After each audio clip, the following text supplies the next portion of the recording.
میتونید زیرنویس انگلیسی این قسمت رو فعال کنید. اگه ترجمه میدید زیرنویس شما به صورت خودکار ترجمه بشه، میتونید اون رو هم روشن کنید. درود فراوان خدمت دوستان عزیزم، آرمینه هستم. دیگه داریم به آخرای سال 2024 نزدیک میشیم و میدونم که همه در حال تدارکات هستیم و هر کسی دنبال یه غذای متنوع و خوشمزه البته دنبالش میگرده.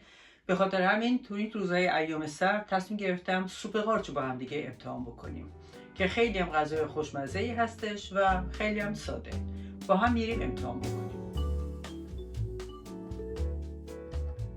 مواد لازم این سوپ خوشمزمون البته قارچ هستش که من اینجا 700 گرم دارم و من سعی کردم از اول اینو بشورم و تیکه تیکش بکنم.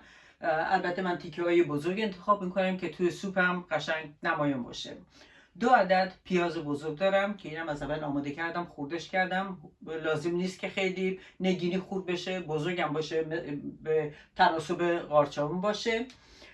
چند تا سیر دارم اینجا که اینو از اول تیکش کردم. 2 قاشق غذاخوری پر آرد دارم. 2 قاشق غذاخوری هم شوید خوش دارم یا شما میتونید از شوید تازه استفاده بکنین. فلفل و فلفل سیاه و پاپریکا هم دارم. اینجا ما به شیر احتیاج داریم، خامه احتیاج داریم. خامم 200 میلی لیتره، شیرم 1 لیتر، آب به مقدار کافی و البته زعفران که از اول اینو دمش کردم. خب در اینجا ما پیازمون رو سرخ میکنیم و اونطور که میدونید من روغن زیتون همیشه مصرف میکنم که برای مصارف غذایی گرم هستش.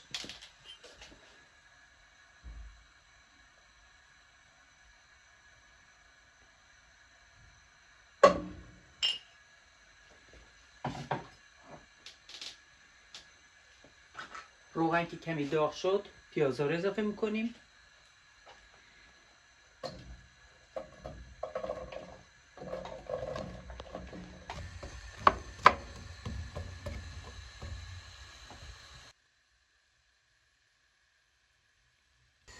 پیازامون که کمی طلایی شدن در اینجا سیر رو بهش اضافه میکنم.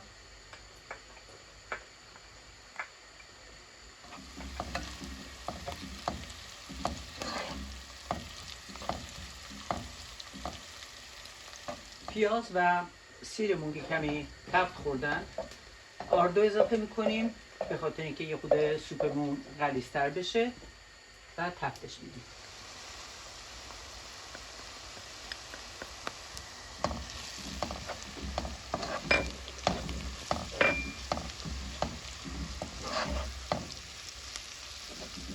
در این مرحله زعفران اضافه میکنیم.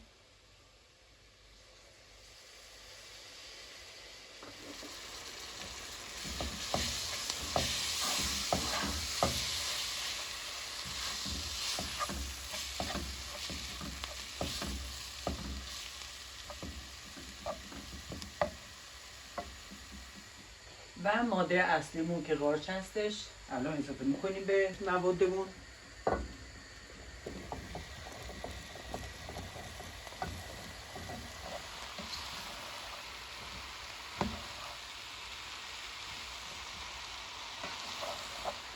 موادمون که خوب با هم دیگه مخلوط شدن شیر رو اضافه میکنیم.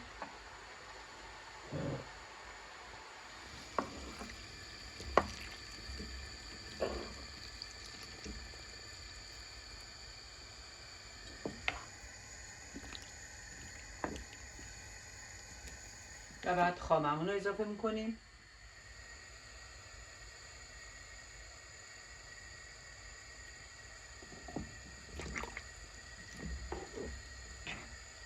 فلفل سیاه و پاپریکای قرمزمون رو اضافه میکنیم. البته بستگی داره که چقدر دوست دارین غذاتون تند باشه یا نه. و مقدار 1 قاشق چایخوری هم نمک.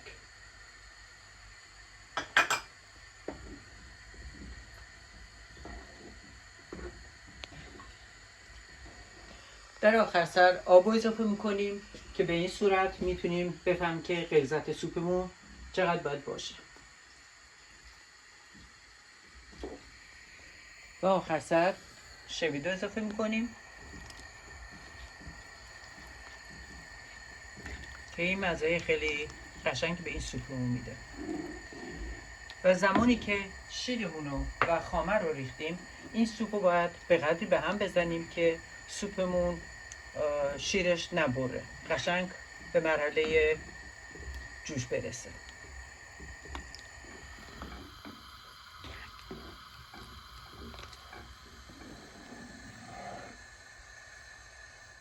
عزیزانم میبینی که سوپمون دیگه قشنگ داره جوش بخوره و میبینیم که شیرمونم با همراه با خامه چقدر غلظتش خوب شده و شیرمون نبریده. منظور همین بود که تمام مدت باید همینو به هم بزنیم و البته به خاطر آردی که داریم و شیر و خامه این سوپ قشنگ و مربی میشه.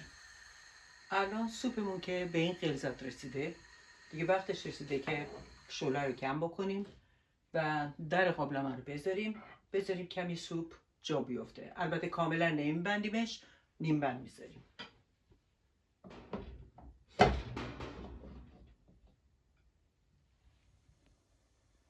دوستان الان دیگه سوپمون آماده شده، بریم امتحانش بکنیم.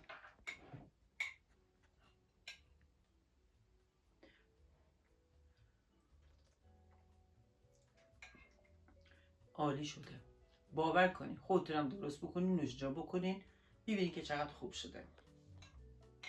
حتی قارچایی که بزرگ بریدم ببینید توی سوپ قشنگ نمایان میشه. نوش جان بکنین و سال خیلی خوبی، ایام خیلی شاد و خوبی رو برای شما همه عزیزان آرزو میکنم.